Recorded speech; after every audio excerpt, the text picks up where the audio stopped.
What is going on, Hawks Nation? Welcome back to another episode of Hawks Fan TV. As always, I'm your host, AC.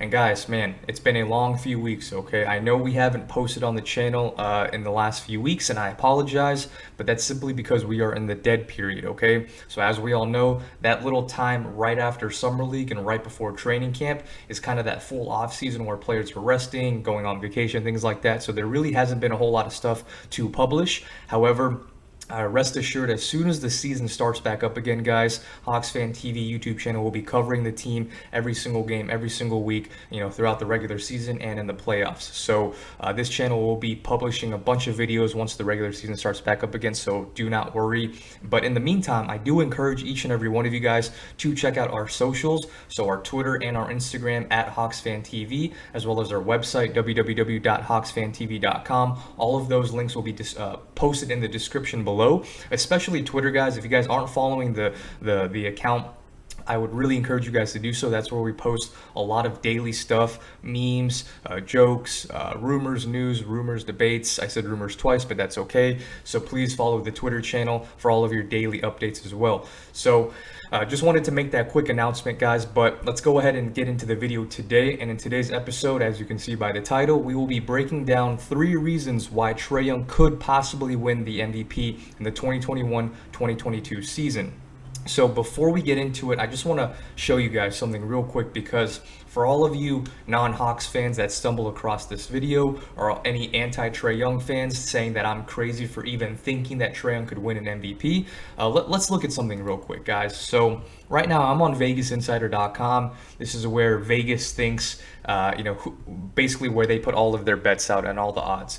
Now, as you can see, I'm on the odds to win the 2021-2022 MVP award, and Trae Young is right here at number 9, okay? So we have our usual suspects with Joel, Luka, KD, Giannis, Curry, Lillard, LeBron, and Nikola, and Trae Young is right here at number 9, guys, okay? So I don't know about you guys, but number 9, the 9th favorite out of a league that has 450 players, that's pretty damn good, okay? That is in the upper 2 percentile for players that could win MVP. So there's definitely a case, and other people are seeing that as well. So being in the top 10 in the MVP race going into the season is pretty telling, guys. I mean, other people are thinking that Trae Young could win this award, and I'm feeling pretty good about it, okay? So I'm not the only one that thinks this, as well as Sports Betting Online as well. They have Trae Young at number 10. Which is interesting, but we all know I'm going with Vegas Insider at number 9, and what this means, guys, you will notice this plus 1,600 odds to win the MVP. So for all of you non-degenerates out there, for all of you people who don't gamble, which is good, I don't encourage you guys to do so if you're not into it already, but if you don't know what this means, this simply means that for every $100 that you put in, you're going to get $1,600 in return, okay? So let's just use an example. Let's say you put a $500 bet that Trae Young's going to win the MVP before the season starts, then you would win $8,000 in return. Pretty good return, right? I personally might just put $100 or $200 on it just for the hell of it. And we'll see what happens, okay? Now, as you guys can see, Luka's at number 1 for whatever reason. The media, the fans, everyone, they love Luka. They want to make him the face of the NBA, and he's at plus 400, okay? So this means for every $100 that you put in, you're only going to win $400 in return. So that's interesting, but I just wanted to share that quick little news snippet with you guys, because the Vegas and all these other sports betting websites, they have Trae Young as a top 10 MVP candidate going into the season as well. So that is noteworthy. Now, I just wanted to get that out there. So let's go ahead and dive into my 3 reasons why Trae Young could win the MVP this season. And number 1 is the money. Okay, now what do I mean by that? So he has a massive incentive for his contract going into the season, okay? So as we all know, on August 3rd of this year, Trae Young and the Hawks agreed to a 5-year max extension worth up to $207 million. Now that is the key word, ladies and gentlemen, up to $207 million. Of that 207, he's only guaranteed $172 million, okay? So basically, in order for him to receive that extra 35 million, he would have to qualify for the Rose Rule, and that rule is made after Derrick Rose. Basically, because Derrick Rose won his MVP in his third year on his rookie deal, and the league and teams wanted to reward young players for performing at a very high level while they're still on their rookie deal. So that way, instead of qualifying, only getting 25% of the team's max salary cap, Trae Young could get up to 30% of the team's max salary cap. That's where that 207 comes from, if he qualifies for the Rose Rule. Now, how do you qualify for the Rose Rule, AC? That's a great question. I'm glad you asked. So in order to qualify for this Rose Rule, Trae Young would have to do one of three things, okay? Number one, he would have to win either a Defensive Player of the Year award. Now, as much as I love Trae, chances of that happening, you have better chances of hitting the lottery, in my opinion, okay? So I wouldn't bank on him winning a Defensive Player of the Year award. Number two, he would have to make one of the 3 All-NBA teams for his position. That's something I think is very feasible, and as long as the Hawks perform well and he does what he needs to do, I think it's almost a lock that he's going to get All-NBA this year for the first time in his career. And then the third and final way he can qualify is, of course, winning that MVP. So, guys, I don't know about you, but basically, I want an extra $35 million for my contract. Okay, if I was an NBA player and I knew that I'm leaving out an extra $35 million on the table, I would not be happy. Okay, I would want to get that full 207 max deal, and winning an MVP is certainly one way he could secure that full max, super max extension. Okay, so that is reason number one, is that money and that incentive for him to really perform the best he's ever played up until his entire life and his career. Okay. So, number two, excuse me, let me get some water real quick. All right, we're back. So, number two, team success and national media coverage. Okay, I'm just kind of combining those two. So, what do I mean by team success? Now, as we all know, the MVP is, of course, an individual award, but a big factor for that is overall team success, okay? Now, out of the last 10 MVPs to win this award in the NBA, pretty much every single one of those MVPs, all 9 of them, their team were a top 3 seed or higher, okay? Mainly being a number 1 or number 2 seed. When Giannis won his, they were both the number 1 seed. When Steph Curry won his with the Warriors, he was a number 1 and number 2 seed. Same with LeBron, the list goes on, yada, yada, yada.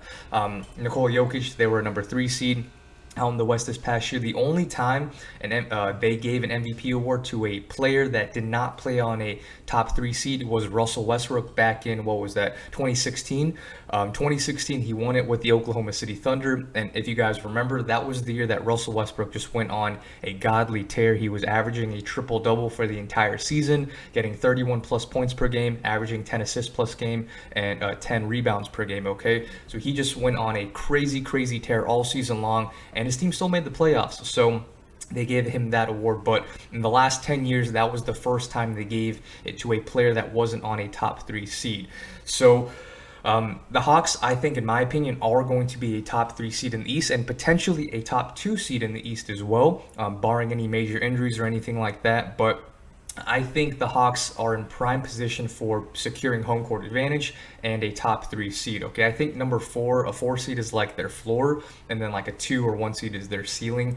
But the reason why I say that is the Hawks, there are no other team in the league that are more equipped to deal with injuries, COVID, load management, more so than the Hawks. Now, as we all know, in the regular season, because the MVP is a regular season award, the Hawks have so much depth that even if a player like, let's say, Bogey, God forbid, knock on wood, Bogey or DeAndre Hunter, John Collins get hurt, we have so much depth in the second string and third string units that we can just plug and play, okay? And I don't think we're going to see a significant drop off in production and overall team success if one of those players goes out, not named Trae. So I think the Hawks are going to do really well in the regular season.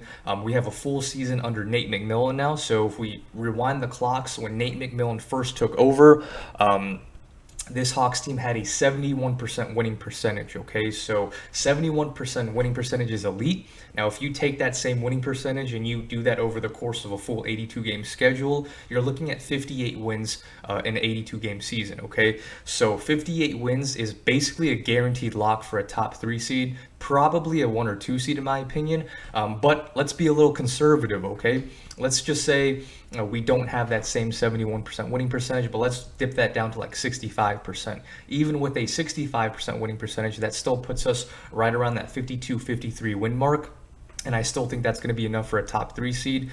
So we're in really good position, guys. We have a full offseason, a full training camp. Our players and our core have played together now going on year 4. So I think the team chemistry and overall just player growth and development is just going to be at an all-time high. And with all the depth and the coaching and all that, I think we're really primed for a top 3 seed this coming season. Now, on top of that, the national media coverage, okay? Now that the Hawks actually have eyeballs watching the team, now keep in mind, last year we had no nationally televised games up until the second half of the season. We had 2 games against the Warriors and another team I don't even remember. And outside of the playoffs, we had no other, nationally televised games. So basically, no one knew how good Trae Young, no one knew how good the Hawks were up until this playoffs. Now, Trae Young, in his sophomore season, he was averaging damn near 30 and 10. He was named an all-star starter, but because the team success wasn't there, he wasn't nearly in contention for any sort of MVP race. Also, no one really watched the Hawks also back then. So now that we have that coverage and we're going to have the team success, it's going to be very good because teams are going to be focused on us, not teams. Well, I keep saying teams. The media and writers and other coaches are going to be focusing in on the Hawks. And now that we have these primetime games, the rest of the world and the league are going to see how good this Hawks team is all throughout the regular season and not just in the postseason as well. And the beauty about this, guys, is this is not only going to help Trae Young's MVP campaign, but this is also going to help all these other guys on our team.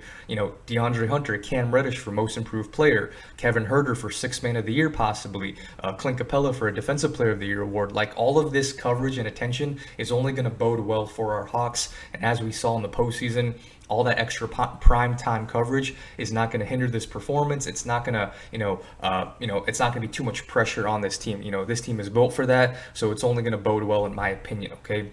So that was reason number 2. So number 1 is the incentive that Trae Young has. Number 2 is going to be the team success and the national media coverage. And then the third and final thing, guys, is going to be individual performance, right? I think Trae Young is going to have the best season of his career. We might not see as high of as a point production that we saw in his sophomore campaign, where he averaged pretty much, just over 29 points a game, a little over 9 assists a game. I think his points are going to be anywhere in between 25 and 28 points a game. I think we're going to see something similar to what we saw this past season.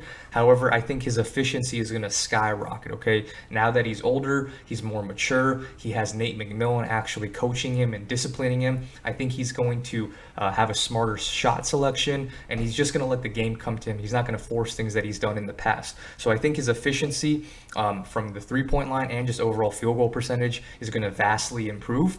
And if he does that, if we can see like anywhere from 38, 39, or 40% from the 3, that's going to also greatly boost his point per game production as well. But we don't even need to see anything crazy. I don't need to see Trae scoring 31, 32 points every single night. If he can find that sweet spot of right around 25 to 28 points per game on elite efficiency, as well as averaging 11 plus assists this season, I think that's going to be a pretty damn good resume for an MVP campaign, okay? Because the Hawks are going to be a top 3 seed. Trae Young is going to be 25 plus points per game, 11 assists plus per game. I think he's only going to be one of 2 players that are going to average 25 points per game and 11 plus assists a game. The only other person I could see doing that is maybe James Harden, but we'll see. So I think Trae Young is going to have a career year when it comes to assists. He's teetered right on that 10 assists per game for the last 2 seasons. He just hasn't been able to crack that. But now with the players being better around him, the team being more comfortable, I think this is the season that we see not only 10 assists this season, but 11 assists for his season average on good point production as well as good efficiency. So if all 2 of those things happen, he's got 25 plus points per game, averaging 11 assists plus per game, as well as the Hawks being a top 3 seed, potentially 1 or 2 seed. I don't see how Trae Young can't be, a top 5 MVP candidate by the end of the regular season, guys. So that's really it. That's really it for the video today. Nothing crazy long, but those are my 3 reasons why Trae Young could possibly win the MVP in the 2021-22 NBA season. I'm really curious to hear your guys' thoughts and why you think Trae Young could possibly win the MVP. Please leave all of your comments in the comments below. So let me know what you guys think, guys. Is Trae Young going to win the MVP this season? Is he going to make an All-NBA team? Is Dre or Cam going to win Most Improved Player? Kevin Huerter, Sixth Man of the Year? The list goes on, guys. This is an exciting team, the best team we've ever had in Atlanta Hawks franchise history, and we're coming off an Eastern Conference Finals run, and this is a highly anticipated season for all Hawks fans around the world, guys. So I'm super excited. Jordan year for Trae. MVP season incoming, guys. Let's get excited. The season is right around the corner. Just a few weeks away from the first preseason game, guys. It's crazy. The regular season is almost back up here again. Less than a month away.